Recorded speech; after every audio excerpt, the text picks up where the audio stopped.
Welcome. My name is William Messacar. I am a master model railroader in the 4th Division of the Pacific Northwest region of the National Model Railroad Association. I want to welcome all of you to the virtual layout tour we'll have presented today by members of the NMRA. We would encourage you to find out about the NMRA and join in order to participate in these virtual tours. We have other virtual clinics and other activities for the National Model Railroad Association that we think you'll find a big help to your modeling, and you'll get to meet model railroaders just like you. So welcome to our tour, and I hope you enjoy it. Our first presenter is Clint Brown, who lives in Olympia now, but he spent a lot of time in Houston and has a very, very interesting layout. So go ahead, Clint. Great. Good morning, everyone. And thank you guys for inviting me. I'm really honored that you would invite me to talk to you guys about my layout because there's so many great layouts out there. So as Burr was saying, I grew up in Texas, and I actually grew up in Fort Worth, Texas. And that's where I developed my love of railroading. My dad used to take me down to the Southern Pacific Yard, which was just south of Tower 55. And at one time, there were 9 Class 1 railroads that went through Fort Worth. And so if you were down there in the Tower 55 area, you got to see a lot of railroad action. This is an overview. This is approximately about the time that I am modeling. So this is the Tower 55 area in probably in its heyday in the 1950s, and approximately the era that I model. There's a lot of stuff that's going on in this picture. It's looking towards downtown Fort Worth from the southeast to the northwest. Hopefully you guys can see my pointer over here, but this was the Burlington Yard, which was the Fort Worth and Denver. This was the the Santa Fe Yard right here. This was the Texas and Pacific Station here, and further on out was what was called the Lancaster Yard at the time. Now it's a Union Pacific Yard, the Davidson Yard, I believe. Just off screen here was the Texas and Pacific, what was called the Jenny Yard. It was a transfer yard. And here was the Southern Pacific, or Texas and New Orleans Railroad, and that was their yard. And then further on up was the Katy. So within this Tower 55, there was a whole lot of stuff going on. Tower 55 was first built and originally began operation in September of 1984. The initial building was located kind of across the track here from where you can see Tower 55 right now.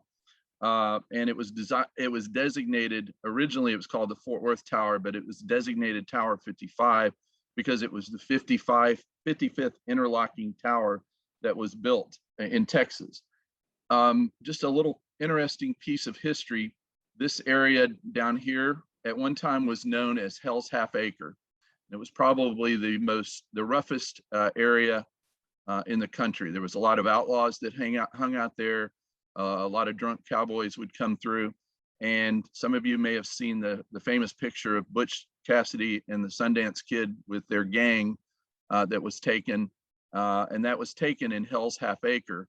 And an interesting story about that, non-railroad, but the guy who took the picture told him that they needed to come back in a week to get their picture. And during that period of time, he developed it and he put it up in his store, and the police got wind of it. And so the gang never came and picked up their picture, but it's probably the most famous. It's the only known picture of that gang, and that's where it was taken. This is kind of an overhead layout showing the early drawings of the Tower 55 area. As you can see right here, this is where the original tower was. At one time, there was over 120 train movements in a 24-hour period through this area. This is the original Tower 55 tower, which was, as you can see, was wood. This is looking from north to south, and this is a Texas and Pacific passenger train traveling towards Dallas from the train station. If you look here, you kind of see a bridge back here, and beyond that bridge was the Katy Yard, which is known as Ney Yard. And this is looking from the west to the east towards Dallas. And down here is Ginny Yard, which is what I model. And we'll talk about that here in a second. When they opened the original Tower 55, it was a very complex system. But they opened it with the idea that it would make the train crossing safer. Unfortunately, on the first night, it was so complicated that they had several locomotives that derailed on it, trying to figure out exactly what they were doing. So fortunately, apparently nobody was hurt, but except some people's pride, and maybe they got their behinds chewed as well. This is looking from the south to the north. If you look straight ahead, that would be down where the Burlington yard was, which was Fort Worth and Denver. And over here to the left was the Santa Fe yard. And again, you've got a whole lot of things going on here, as you can tell, with the crossings and the interaction that was going on at this crossing. This is a really cool diagram, overhead diagram of everything, and it kind of shows the amount of action that went on here. As you can see, the Katy MKT had a freight depot over here. This was the T&P and the TN&O interchange. Over here is Ginny Yard, also known as the East Yard for the Texas and Pacific.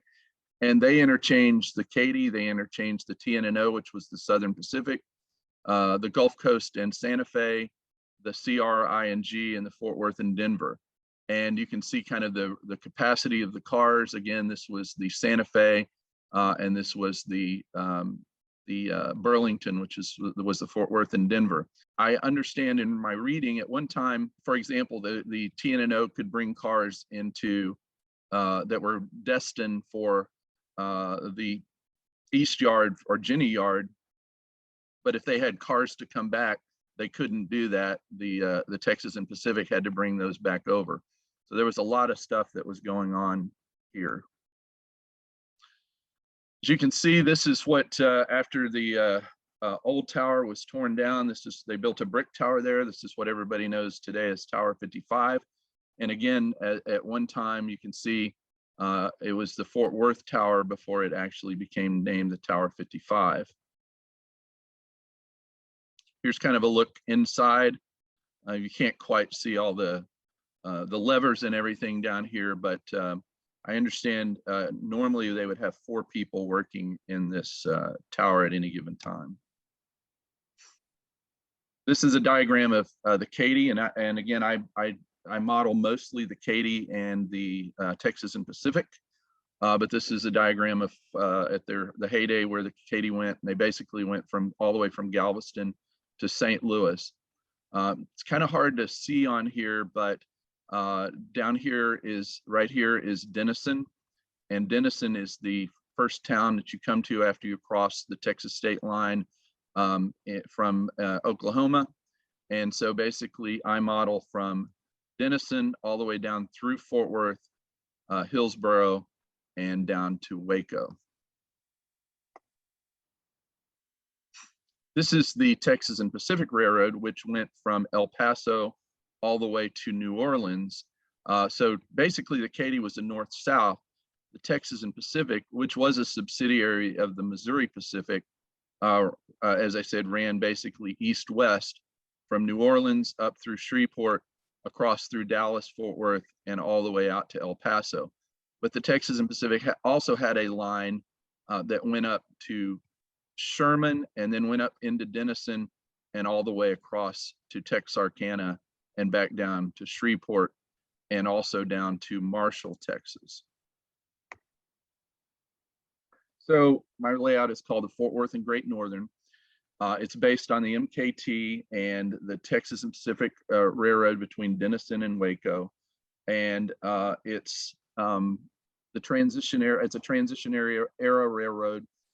I began to design the railroad when my wife and I moved up here from Texas in 2006, and I began construction on it in May of 2007. It's HO scale railroad with I use code 100 and code 88 track. It's a point-to-point design, and I'll explain a little more. I don't have any hidden staging. That's not true. I have a very little bit hidden staging. Most everything on the layout starts at there's yards on either end, and they start from there. So there's really not much hidden staging on the railroad. I use Digitrax DCC, and as of today, about 90% of the trackage that I plan to build is installed. And I would say about 50 to 60% of the scenery has been done. I use tortoise switches on the main line and hand throws in the yards and the sidings. Now, for you guys that have been to my layout, you know, I'm a tall guy, I'm 6'6", and I built the layout for somebody to operate my height. But then quickly realized that there's not many people that are my height. So I've kind of had to build platforms where everybody can, you know, walk and reach. But this kind of shows some of the construction of my layout. It's in my garage. I use the L girder with 1x4 cross beams. I cut holes in the cross beams to run the wires through. And then I use 2-inch foam insulation, which is great for the scenery and also for sound deadening. Again, the average height of my layout is 60 inches, and the total size of my layout is approximately 35 by 24. Currently, when I have operations, I can handle about 8 operators plus a dispatcher. And again, the railroads that are represented on my layout are the Katy, the Texas and Pacific, the Missouri Pacific, Southern Pacific, and the Santa Fe. This is another view of the last peninsula that I was building. This is before I'd actually installed the cross beams and everything. Greg Wright helped me with this build this last section so that I could kind of finish the point to point. Some of you may have seen my railroad in the October 2017 issue of the Trackside Model Railroading, and they came out and did a great job of kind of doing an overhead view of the railroad and kind of letting everybody know kind of where everything is. But as I said, the Katy started in Denison. That was the northernmost point in Texas of the Katy Railroad. Goes down to Whitesboro Junction, which is where they interchanged with the Texas and Pacific. And then they shared trackage basically from Whitesboro Junction, which was just south of Denison, down through Denton, all the way down through Tower 55. And there was some interesting arrangements because it was jointly owned trackage by both of the railroads. And even though they were competitors, this area from Whitesboro Junction down to Tower 55 was jointly owned by them. And so based on their freight usage and usage of the track was how they determined, what percentage that each had to contribute to maintenance of the track. So basically all the way from there, all the way down to Waco is north-south. And then this section right here would be east-west. This section right here is Tower 55. This would have been the Santa Fe yard, which was just north. Downtown Fort Worth was here. There is some hidden staging, which is designed to represent the Lancaster yard, which is back behind this area here, and you can't really see it really clearly. Then as you go further south from Tower 55, you come into Ney Yard, which is the Fort Worth yard for the Katy Railroad. Come down further, you come through my hometown where I grew up in Burleson, then Hillsboro, then through west and down into Waco, which is also the Waco yard, which is basically staging for trains coming northbound. The Jenny yard is the east yard for the T&P. That was used as a transfer yard. And then this is Arlington. If you kept on going, you'd come into Dallas. And then Everman was a spur down off of out of Jenny Yard that went south of Fort Worth. So that's kind of an overview of the railroad. So I'm gonna start with the northernmost point, which is Denison, Texas, and Ray Yard in Denison. So As I said, this is a transition, so you'll see a lot of steam, but you'll also see a lot of probably more diesel on it than anything. This is the Ray Yard terminal, where I have an engine terminal with a turntable and a 6-stall roundhouse. And this is looking to the north, where you would just north of here would cross the Red River into Oklahoma. And this is Ray Yard. I have several industries along the back here that Ray Yard services. There's also a engine servicing facility down here, a caboose track, and this is looking towards the south. This is looking straight into Ray Yard. I was going to paint the fascia, and then somebody said, well, it looks great. It looks kind of like Texas, that natural color. So I left it there. The tortoises, as I said, with the throws here, and then each area is marked with the name and the milepost where it is. You can kind of see this little pull here. Greg Wright helped me with that. It was impossible to get a tortoise or anything back there, but it was very difficult to reach a switch back there. So that is the only manual pull switch on the railroad, and Greg helped me build that. So again, this is the caboose track. You can see the bridge going over here, and this is looking south out of Ray Yard. And there's another a view of the engine house / repair facility in Denison.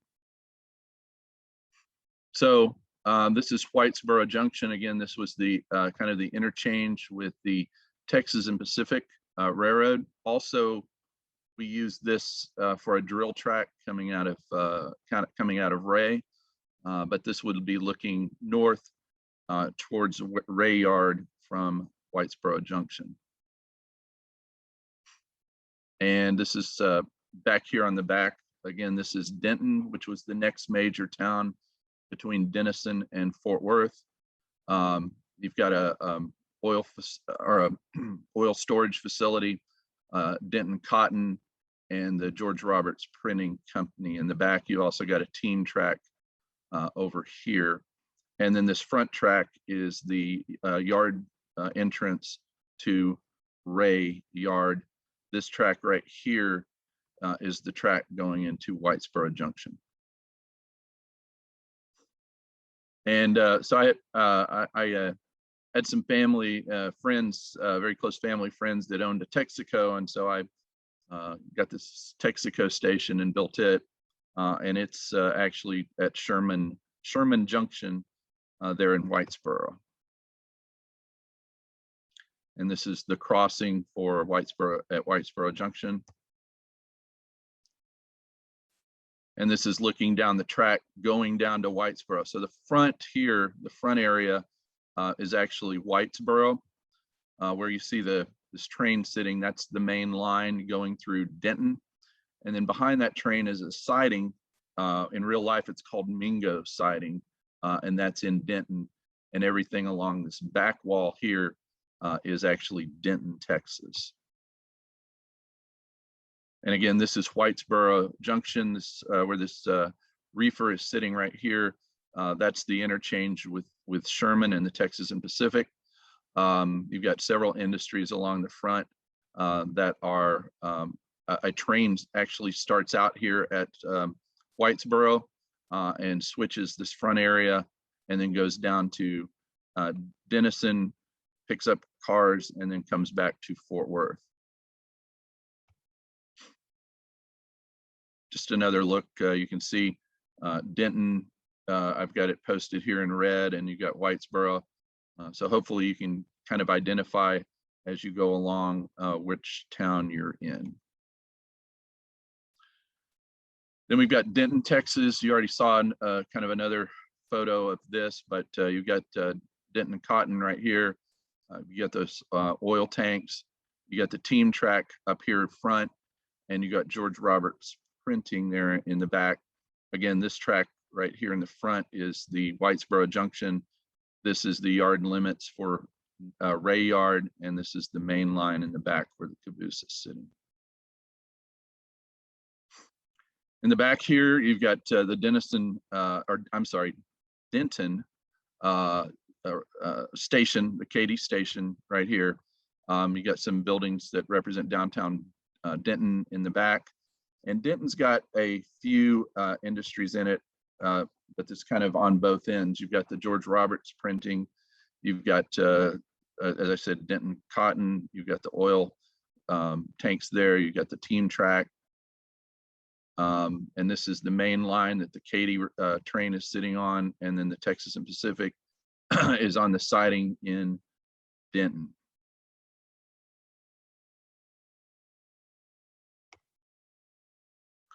And then at the other end of Denton is Swift and Company, the meat packing plant. Now, in the real world, the Swift and Company meat packing plant was in North Fort Worth, but I didn't have any way of putting it there, so it kind of wound up right next to downtown Fort Worth in Denton. But when I was, there's a lot of things on my railroad that represent family or friends or things like that. My grandfather was a truck driver for Swift and Company for many years. Drove their refrigerated trucks delivering meat all around Texas. So that's kind of a salute to my grandfather who worked for them. So now we're in Fort Worth, Texas. As you can kind of see, there's the buildings in the background that represent downtown Fort Worth that I've built. And this is looking at the yard entrance to Jenny Yard, which was, again, the Texas and Pacific Transfer Yard. This represents back here, and as you can see, I've got a little more work to do, but this back here area is the Santa Fe Yard with the Santa Fe Freight House, which was just north of Tower 55. So this is Tower 55. You can kind of see downtown Fort Worth. Got some work to do on the scenery back there, but this area right here runs east-west. This is the South Y, the North Y. This is going into the Santa Fe Yard, and this is a crossover from the Texas and Pacific Jenny Yard back over into Santa Fe. And this is a siding that's part of the Jenny Yard. This is looking at Jenny Yard. You can see there's the icing platform. Down here is Fort Worth Lumber. And Jenny Yard did have an icing platform, and there was a company down by the Tower 55 that was called Fort Worth Lumber for a long time. And here's another angle of Fort Worth Lumber on the north end of Jenny Yard. And you can see the ice platform in Jenny Yard again. So this is another angle. In the foreground, you can see Jenny Yard. In the background, you see Denison and Whitesboro Junction. As I said, Jenny Yard operated as a transfer yard, and that's how I operate Jenny as well. And so during a regular operating session, cars are being transferred from the Texas and Pacific to the Santa Fe, to the Katy Railroad, to the Southern Pacific Railroad, and vice versa. So there's a lot of action that goes on in here, and it tends to get a little congested. This would be looking to the east towards Dallas, but this is Arlington. And to this day in Arlington, there's they have a General Motors plant. And there was a lot of switching and stuff that went on between Jenny Yard and Arlington. But that Arlington is the east terminus of my railroad.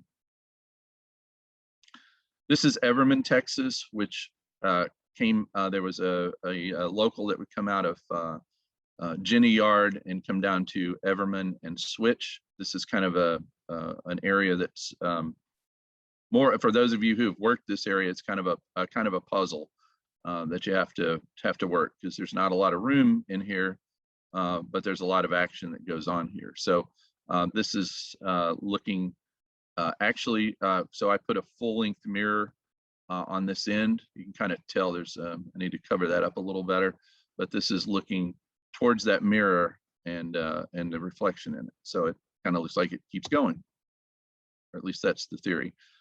This is one of my favorite buildings that I built. This is called Salinas Tavern. Wasn't really in Everman, but I built it and thought Everman was kind of a little bit of a rundown town, so decided to put it there. You can see there's always a lot of action going on in Everman and around Salinas Tavern. That area back here is Katie's Depot, which was right next to the Southern Pacific yard there in Fort Worth. The Katie Depot is still there, but it doesn't operate as a freight depot anymore.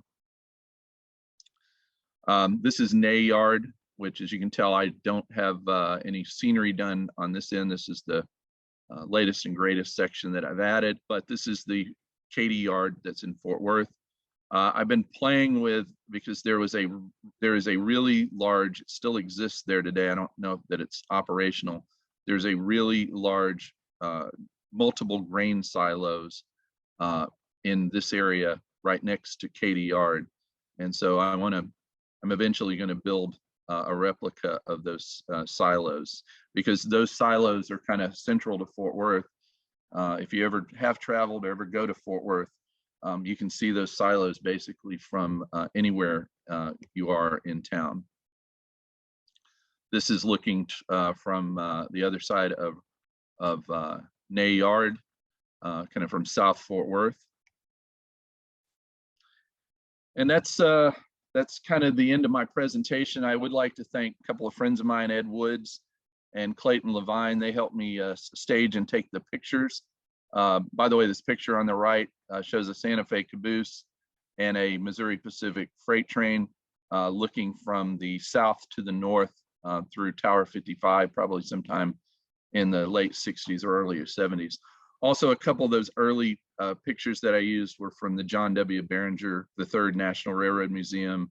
One of the pictures was from Glenn Anderson, and the overview of my railroad was from Trackside Model Railroading. They took that photo for me. And I also want to thank everybody that's helped me build the Fort Worth and Great Northern and continues to help me work on it and operate it. Still a lot of work to do, but hope maybe one of these days to get it at least moderately completed. So. Thank you, Clint. That was excellent. Does anyone have any questions? Hey, Clint, why don't you show that giant office building? Hopefully everybody can see this, the building that Greg was talking about, but this is the Texas and Pacific Railroad Station, which is down in, still exists. It's now lofts, but it's also used for the commuter train from Fort Worth to Dallas. And it's still used for that as well. So it is used for a railway station from that standpoint, but everything else is lofts.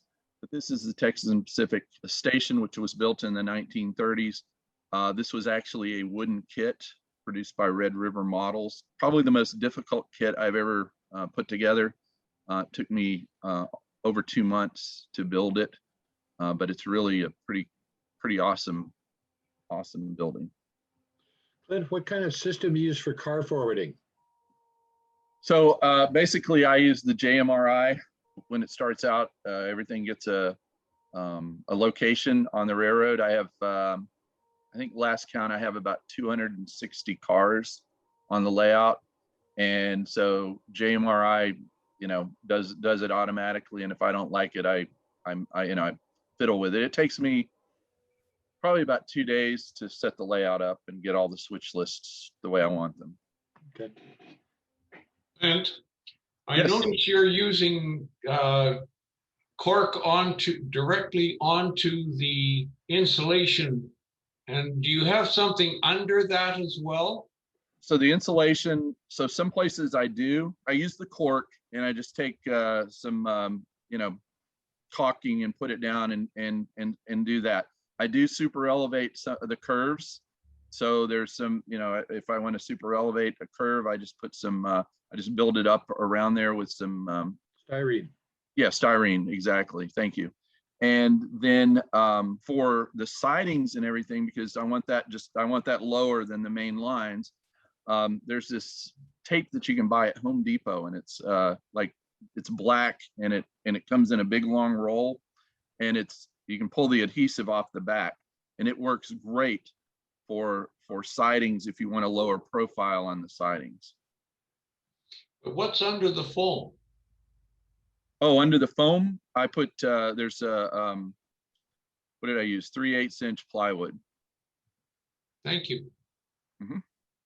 And a lot of people, I mean, like Greg and Robin, and I see a couple of other Al have all been over to my house.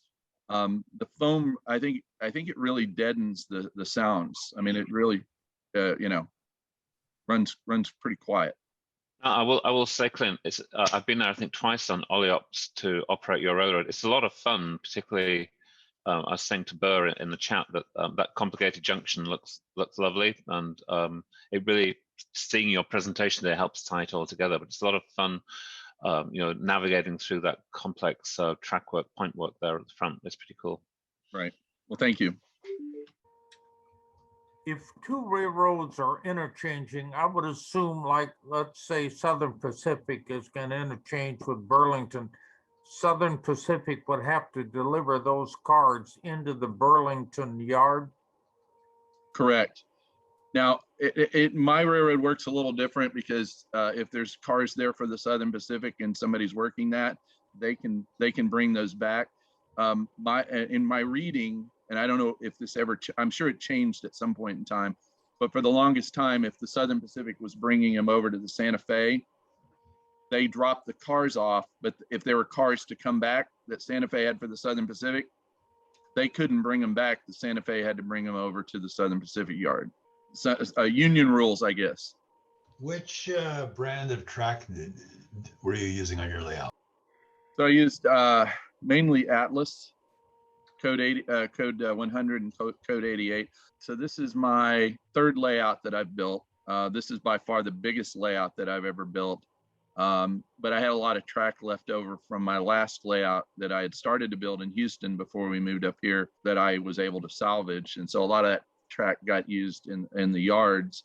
And then the main line is pretty much all code 88. And like I said, I used the tortoise switch throws. Those are all on the main line. I kind of lost track of how many tortoises I have on the railroad, but it's somewhere in the neighborhood of 60, somewhere in that neighborhood, somewhere in that. And then as in the yards and sidings, as long as they can be reached, I use the little hand throws. Jenny yard is kind of interesting because Jenny yard requires two operators, one on each side of the peninsula. So two people, and they run two switchers in that yard. Well, thank you guys for your attention, and thank you again for allowing me to join you guys. Real briefly, the locomotive that's behind me was a locomotive that operated there in Fort Worth, and when it was retired, that's kind of one of the things that got me into railroading was that locomotive set out behind my grandmother's house. And then in 1976, they rebuilt it, and it pulled the American Freedom Train in Texas. And now it's housed at the Texas State Railroad in Palestine. And it's a 210-4 Texas class locomotive. So if you ever get down to Palestine, I highly recommend that. Nice. Thank you very much, Clint. Hello again. This is another reminder that this virtual layout tour has been brought to you by members of the 4th Division of the Pacific Northwest region of the National Model Railroad Association.